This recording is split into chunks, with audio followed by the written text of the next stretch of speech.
Thank you, Mr. Speaker. I thank the gentleman for yielding, and I rise in support of H.R. 3485. And I want to begin by expressing my profound gratitude to Chairman Meeks for his consistent and passionate and powerful support of this bill and of the LGBTQI community broadly.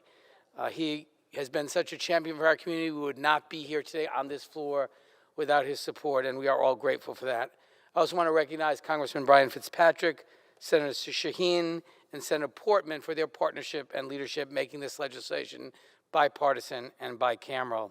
And of course, I want to recognize and thank President Biden for his incredible commitment to LGBTQI equality here at home and around the world. With today's vote, the U.S. House will send a strong message across the world that every member of the LGBTQI community deserves to live with dignity and free from violence, unlawful detention, torture, and other forms of brutality. H.R. 3485, the Global Respect Act, builds on existing sanctioned authorities by requiring the president to deny visas to foreign nationals who commit gross human rights violations against members of the LGBTQI community. Let me be clear. This bill protects LGBTQI people from murder and torture and other forms of violence.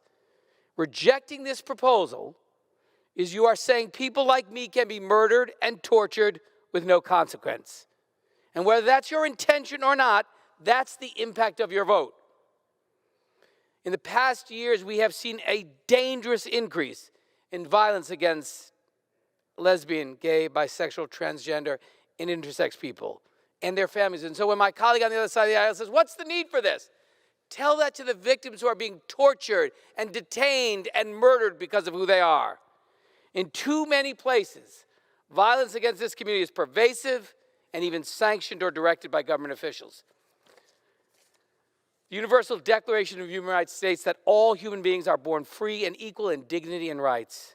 As with any form of social or legal marginalization, whether based on sex, race, religion, ethnicity, or other status, the denial of human rights of LGBTQI people is not only wrong, but negatively affects health outcomes, social stability, the rule of law, and economic potential.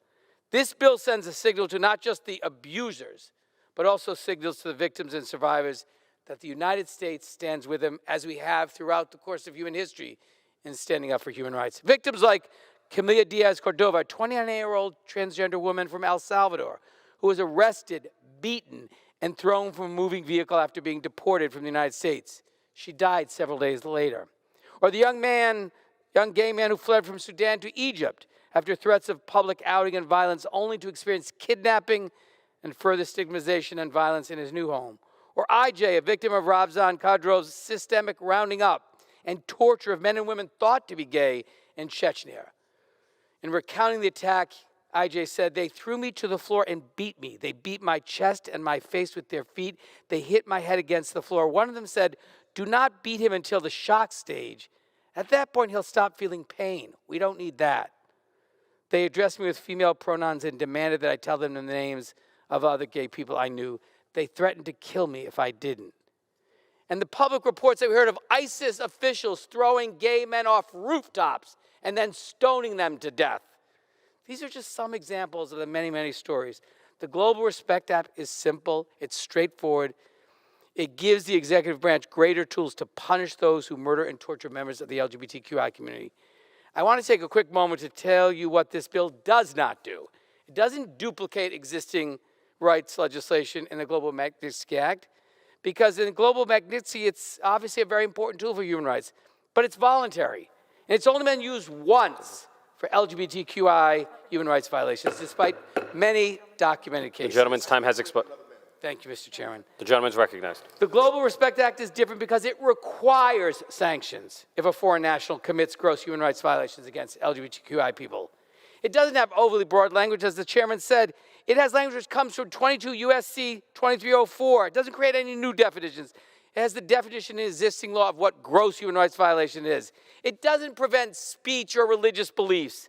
This bill targets conduct, actions. It has never, Global Magnitsky has never, nor will this bill ever be used to impede anyone's right to say or believe anything. It's their actions, the gross human rights violations that's at issue.